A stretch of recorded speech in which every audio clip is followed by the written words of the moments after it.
What's good? It's Woog. Please like the video, subscribe to the channel if you are into the fight talk. Vergil Ortiz Jr. 16-0 versus former 140-pound WBO champ Maurice Hooker 27-1 with 3 draws. Oh boy. The stakes are pretty high in this one. So I was going to take you through the early years of both fighters, but we've got to kick this one off by speaking on the general sentiment on how these two guys will match up, expectations-wise. Because the boxing public seems to have much more belief in Ortiz than Hooker at this moment. And in some ways, how can you not? I mean, it doesn't even take recency bias to say that fighter A is looking much more promising than fighter B. Fighter A, Vergil Ortiz Jr., has been demolishing gradually credible competition in the welterweight 147-pound division. And fighter B, Maurice Mighty Mo Hooker, was a WBO champion down a weight class at 140, where he lost that title in a unification fight versus current WBC and WBO champ Jose Ramirez via mid-round TKO. Again, this is down at 140, below where this Ortiz versus Hooker fight is taking place. And we've seen one guy, fighter A, Vergil Ortiz Jr., operate in every fight as the predator, the hunter, coming forward and stopping every opponent he's faced while displaying precision, nastiness, power, patience. Vergil Ortiz Jr. is looking like a skillful and hard nut to crack.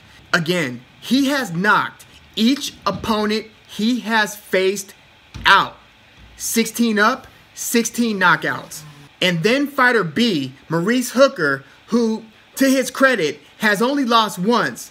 When Hooker wins, it's often been via decision ever since he moved up from fighting 6-rounders and 8-rounders. He was finishing opponents in the 6-rounders, but only 2 of his last 6 wins have come via knockout. So I can't really fault fight fans for thinking that Ortiz has the clear advantage here and should be the favorite. Not only that, but I've often believed that not all champions are equal. Often is the case, you'll have a champ. WBC and WBA are usually the most credible. Sometimes the IBF champ is the real deal though. I mean, Errol Spence Jr. won his first belt versus then IBF champ Kell Brook. So there are exceptions. But usually, it's the WBC or the WBA champ that's really the top dog and the most proven elite guy in the division. But rarely is the WBO champ, who's only holding a WBO title, the main man in a division. Terrence Crawford, the current 147-pound WBO champ, is a very, very rare exception. And you can see how that's playing out politically.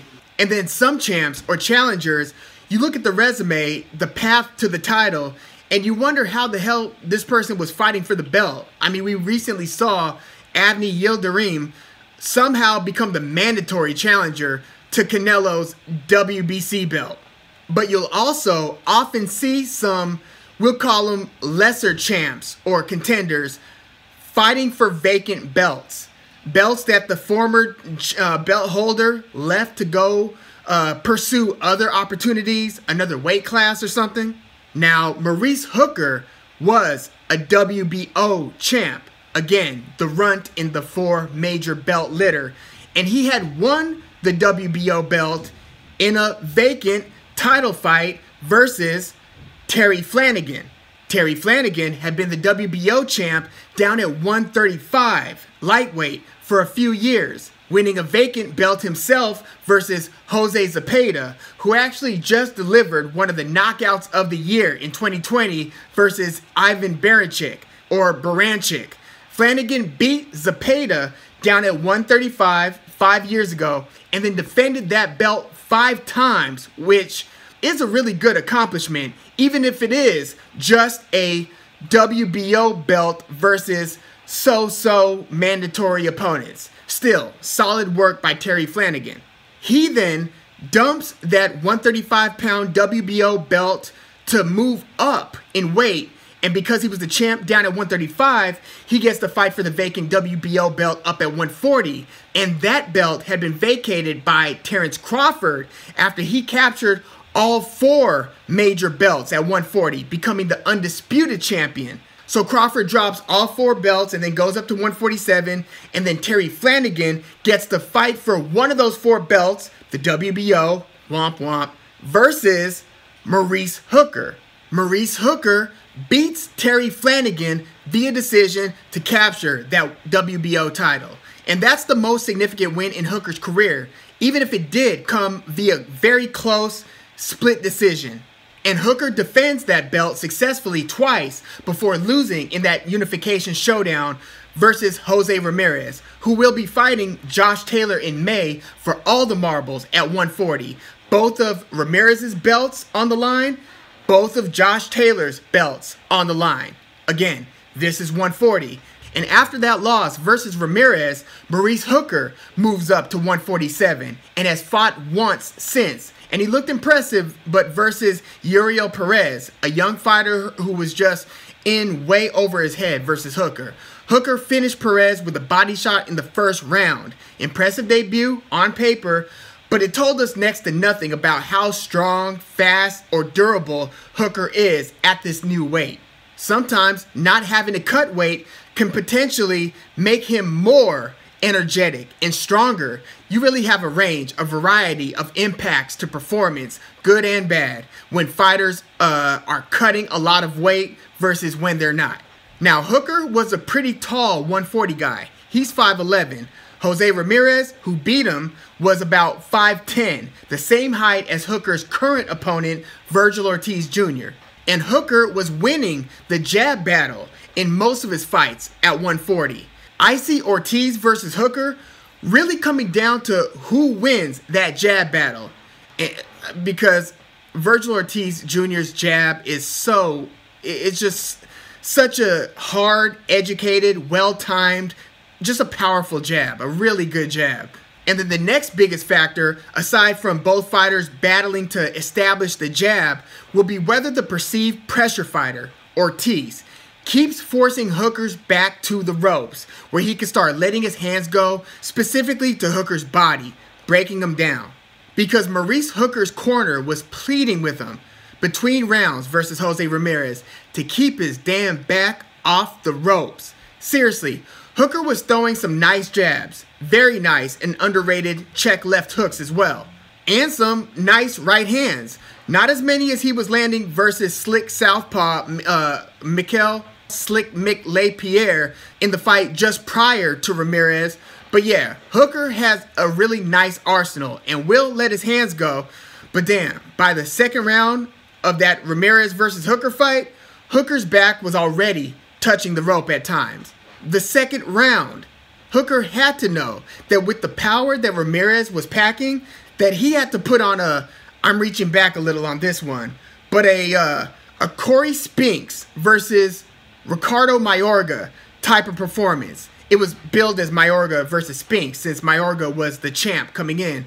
But Spinks wasn't going to fight a phone booth style fight versus the deadly Ricardo Mayorga. So Spinks fought a stick and move fight versus Mayorga, and he beat him via decision.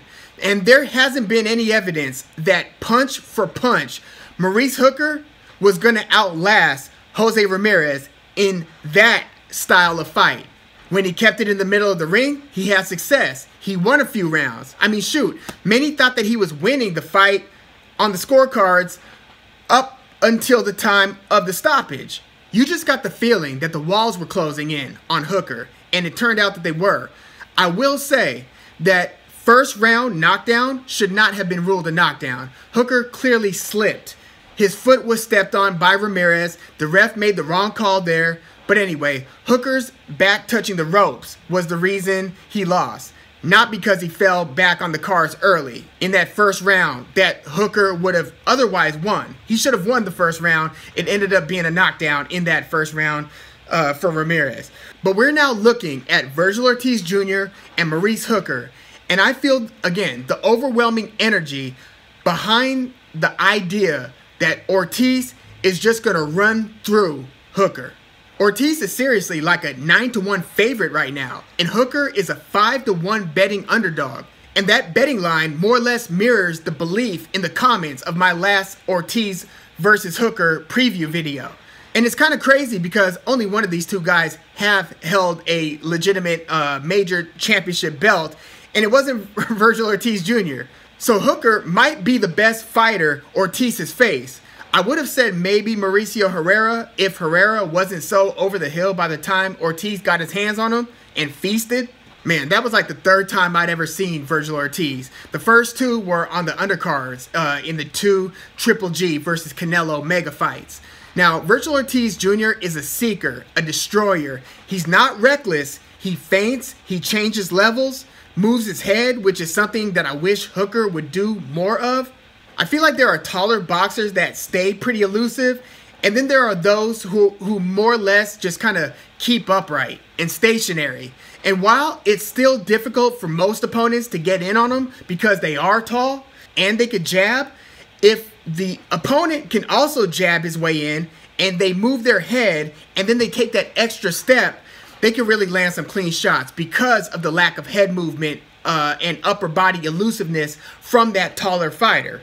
So Maurice Hooker, at least as far as I've seen, doesn't move his head a ton and doesn't move his body or, like a Canelo.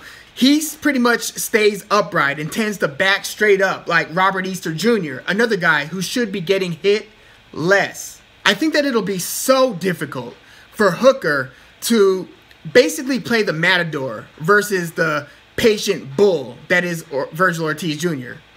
Patient bull, that's kind of an oxymoron, I think.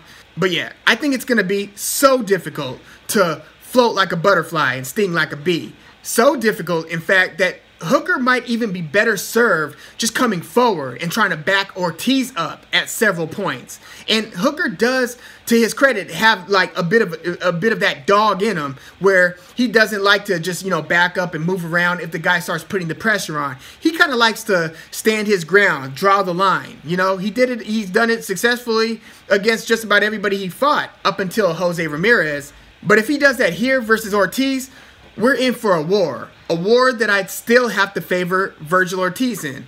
So basically, Hooker, in my opinion, is going to have to put on the performance of a lifetime to win this one. And unless somehow, by going up to 147 welterweight, Hooker becomes Tommy Hearns with the right hand, I don't see how he gets Ortiz's respect often enough to keep his respect, especially when Ortiz starts turning up the volume of his attack in rounds 4, 5, and 6, especially if Hooker doesn't win the jab battle. Again, Hooker has a nice jab. I haven't seen yet how it works at 147, how snappy it is, how well he disguises the timing of it. I know that Vergil Ortiz Jr. has a jab that can somewhat dominate the fight and open up and unlock all kinds of other opportunities. I don't yet know that to be the case for Hooker at 147. I mean, at 140, keeping Mikel Slick Mick LePierre off your ass is one thing. Keeping Alex Salcedo off of you is one thing. It didn't work out versus Jose Ramirez, a strong, combination-punching pressure fighter who trains with the same team as Vergil Ortiz Jr. Super trainer Robert Garcia keeps his boys ready. And I look at Vergil Ortiz Jr. as being maybe a more sophisticated version of Jose Ramirez. More head movement, better level changing. And these things, they sound like they're just words, but when you see how they're keeping the other guy off rhythm, keeping them stressed out and guessing when you change your levels, they don't know based on your shoulders and your eyes whether you're going to the body or the head. It just creates a whole bunch of confusion for the opponent depending on how well you do it. So I think that Vergil Ortiz has that better than Ramirez. They both have explosive power. Ortiz, again, just up at a heavier weight than Ramirez. So this will be interesting. And I have seen guys have the night of their life after a bad loss. Marcos Maidana lost to Kotelnik just before upsetting Victor Ortiz. Not Vergil Ortiz, but Victor Ortiz, the one who headbutt Floyd and then Floyd dapped him up and then hit him on the clinch or breaking from the clinch. Or hitting him right after they dapped up. A legal hit, but many people remember that one. But Marcos Maidana, rough night versus Kotelnik, ended up upsetting Ortiz. Devin Alexander beat Lucas Matisse and Marcos Maidana back-to-back just after losing to Timothy Bradley. So who knows? Maybe Maurice Hooker exceeds all expectations here. Shoot, he overcame the odds versus Terry Flanagan, and even in the successful WBO title defense versus Alex Salcedo, Hooker was the underdog in both of those and won. So you can't count him out here. He's got the tools, and he's got his own nastiness to his style. He does like to administer pain. I just don't know if I could trust him to keep his back off the ropes. I don't picture him finishing Ortiz. I have trouble seeing him dictating the terms throughout the second half of the fight, like rounds 7 through 12. Hooker will have to have done a ton of jabbing and work to the body to keep Ortiz's energy and his ability to kind of pick up steam and start rolling downhill on him. But I'm taking Vergil Ortiz Jr. via unanimous decision. I'm going to say Hooker wins 2 out of the first 4 rounds. I think Hooker splits the first 4 at least. But that it'll start moving in Ortiz's favor by the 5th through 7th, and that it becomes a question of whether Ortiz can get the stop later on. And I think that Hooker will stand his ground and battle it out in a competitive but clear decision loss. So yeah, I've got Vergil Ortiz Jr. winning this one via decision and being taken the distance for the first time in his career. But yeah, please let me know what you think of this fight. Please leave your comments in the comments, like the video, subscribe to the channel if you are into the fight talk. I'm Woog. Thanks for tuning in.